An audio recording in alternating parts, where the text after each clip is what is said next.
అత్యుత్తమ ప్లేస్మెంట్స్ తో ఎంఎన్సీ కంపెనీలలో ఉద్యోగమే లక్ష్యమా? ఇంజనీరింగ్ చదవాలనే మీ పిల్లల కలని కేజీ రెడ్డి కాలేజ్ తో నిజం చేసుకోండి.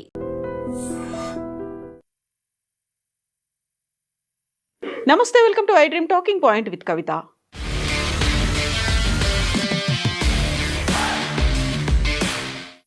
ఇరాన్, ఇజ్రాయెల్, అమెరికా మధ్య యుద్ధం 11వ రోజుకు చేరుకుంది. డొనాల్డ్ ట్రంప్ ఈ యుద్ధం తొందరలోనే సమసిపోతుంది అని చెప్తూ ఉంటే, ఇరాన్ దగ్గర నుంచి వస్తున్నటువంటి ఒక సమాచారం మాత్రం ఇప్పుడు ప్రపంచాన్ని వణికిస్తోంది.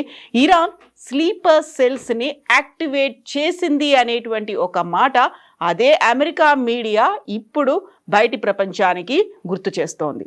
పశ్చిమాసియా రణక్షేత్రంలో గంట గంటకు మారుతున్నటువంటి పరిణామాలు ఇప్పుడు ప్రపంచాన్ని ఉత్కంఠకు గురి చేస్తున్నాయి. ఒకవైపు అమెరికా, ఇజ్రాయెల్ దాడులతో ఇరాన్ విలవిల్లాడుతుంటే, మరోవైపు అమెరికా అధ్యక్షుడు డొనాల్డ్ ట్రంప్ ఈ యుద్ధం చాలా త్వరగా ముగిసిపోతుంది అని ప్రకటించి అందరినీ ఆశ్చర్యపరిచారు. ఇరాన్ నౌకాదళం, వాయుసేన పూర్తిగా ధ్వంసమయ్యాయని, వారి సైనిక శక్తి ఇప్పుడు శూన్యమని ట్రంప్ ధీమా వ్యక్తం చేస్తున్నారు. అయితే ఇదే సమయంలో టెహ్రాన్ మాత్రం ఇప్పుడే యుద్ధం మొదలైందంటూ పోస్ట్ చేయడం అందరినీ ఆశ్చర్యానికి గురి చేస్తోంది.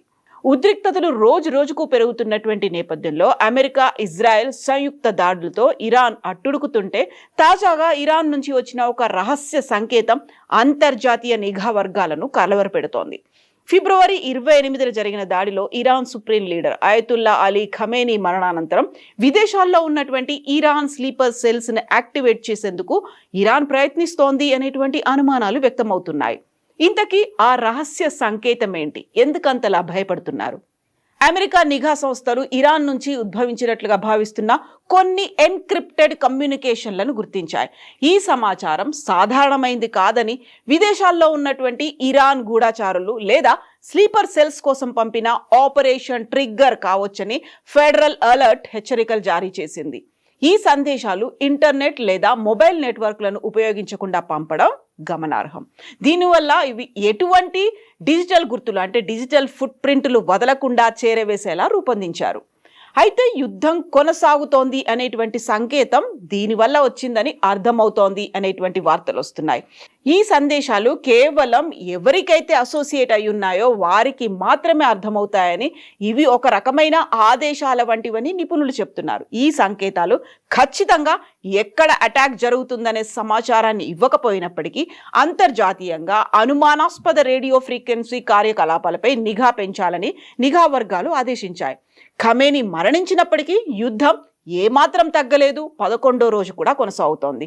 ఇజ్రాయెల్ తాజాగా ఇరాన్ రాజధాని టెహ్రాన్, బీరూట్లలో హిజ్బుల్లా స్థావరాలపై దాడులను కొనసాగిస్తూ వస్తోంది. ఇప్పుడు ఇరాన్, ఇజ్రాయెల్ యుద్ధం 11వ రోజుకు చేరుకున్నా కూడా ఇరాన్ తన వంతుగా అమెరికా, ఇజ్రాయెల్ సైనిక స్థావరాలను లక్ష్యంగా చేసుకుని క్షిపణి, డ్రోన్ దాడులతో ఎదురు దాడి చేస్తోంది. ఆదివారం సౌదీ అరేబియాలో ఉన్నటువంటి నివాస ప్రాంతాలపై జరిగిన దాడిలో ఒక భారతీయుడు సహా 2 మరణించారు. ఇరాన్ ఐక్యరాజ్య సమితి రాయబారి తెలిపిన వివరాల ప్రకారం ఈ యుద్ధంలో ఇరాన్ దేశంలోనే ఇప్పటి వరకు 1332 మంది పౌరులు మరణించారు. వేల సంఖ్యలో అక్కడ స్థానికులు గాయపడ్డారు. ప్రిలిమినరీ సిగ్నల్స్ అనాలిసిస్ లో ఎన్క్రిప్టెడ్ కమ్యూనికేషన్స్ ఇరాన్ నుంచే వచ్చినట్లుగా ఇప్పుడు ఈ ఆపరేషన్ ట్రిగ్గర్ లేకపోతే స్లీపర్ సెల్స్ దగ్గర నుంచి సమాచారం వచ్చినట్టుగా భావిస్తున్నారు. సాధారణానికి భిన్నంగా ఈ సిగ్నల్స్ పలు దేశాల నుంచి రీబ్రాడ్కాస్ట్ అయ్యాయి. అంటే డిఫరెంట్ ప్లేస్ల నుంచి అదే మెసేజ్ రీబ్రాడ్కాస్ట్ అయినట్టుగా ఐడెంటిఫై చేశారు. రేడియో ఫ్రీక్వెన్సీ కమ్యూనికేషన్లను నిరంతరం పర్యవేక్షించే విశ్లేషకుల దృష్టిని ఆకర్షించింది ఆ భాష. ఎన్క్రిప్టెడ్ భాషలో ఉన్నటువంటి ఆ మెసేజ్లను చదవటం అంత ఈజీ ఏం కాదు. డీక్రిప్షన్ కి ఉన్న వారు మాత్రమే వాటిని చదవగలుగుతారు. ఇంటర్నెట్ లేదా మొబైల్ నెట్వర్క్లపై ఆధారపడకుండా, డిజిటల్ ఆధారాలు దొరకకుండా సిగ్నల్స్ పంపడానికి ఇటువంటి కమ్యూనికేషన్ పద్ధతులను సాధారణంగా నిఘా సంస్థలు లేదంటే ఉగ్రవాద ముఠాలు ఉపయోగిస్తుంటాయి. Iran supreme leader Ayatollah Ali Khamenei హత్యతో ఇరాన్ తీవ్ర ఆగ్రహావేశాలకు లోనైంది.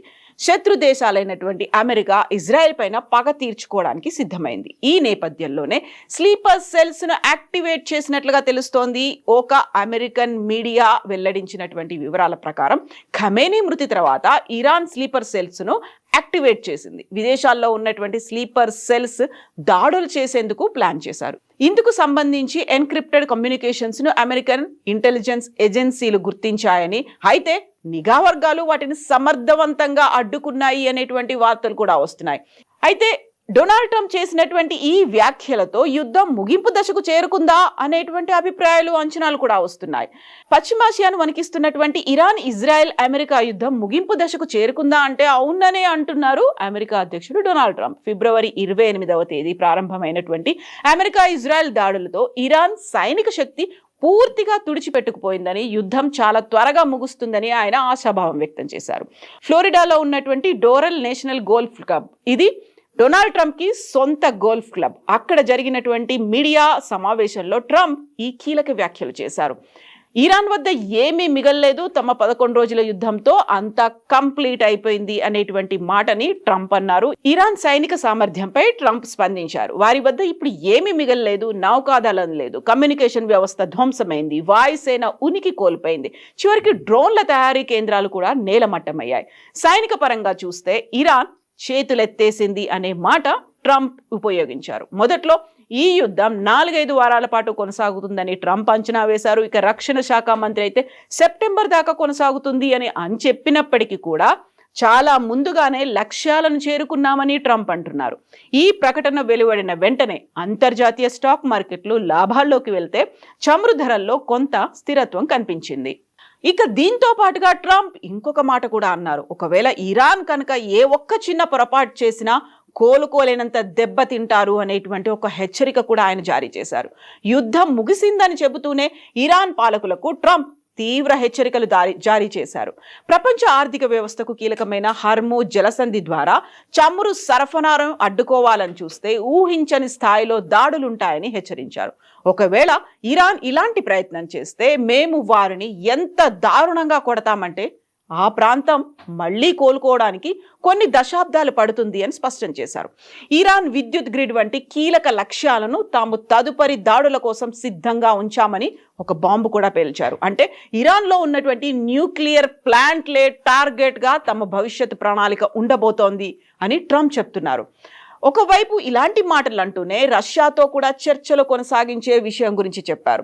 Iran supreme leader Ali Khamenei మరణానంతరం ఆయన కుమారుడు మొస్తబా ఖమేనీని కొత్త నాయకుడిగా ఎంచుకోవడాన్ని ట్రంప్ తప్పుపడ్డారు. ఇరాన్ ప్రజలే తమ నాయకుడిని ఎంచుకోవాలని, వెనిజులా తరహాలోనే అక్కడ కూడా అంతర్గత మార్పు రావాలని ఆయన కోరుకుంటున్నట్లుగా చెప్పారు.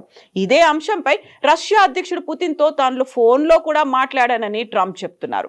పశ్చిమాసియాలో శాంతి నెలకొల్పడానికి పుతిన్ సహకరించడానికి సిద్ధంగా ఉన్నారని ట్రంప్ వెల్లడించారు. అయితే పెంటగాన్ మాత్రం యుద్ధం ఇప్పుడే మొదలైంది అని సోషల్ మీడియాలో పోస్ట్ చేయడం ట్రంప్ మాటల్లోని వైరుధ్యాలు అమెరికాలో రాజకీయ చర్చకు దారితీశాయి. ఒక రకంగా అమెరికా అధ్యక్షుడు డొనాల్డ్ ట్రంప్ ఇరాన్ దగ్గర ఏమీ లేదు, యుద్ధం తొందరలోనే ముగిసిపోవచ్చు అని చెప్తున్నప్పుడు పెంటగాన్ మాత్రం యుద్ధం ఇప్పుడే మొదలైంది అని చెప్తోంది.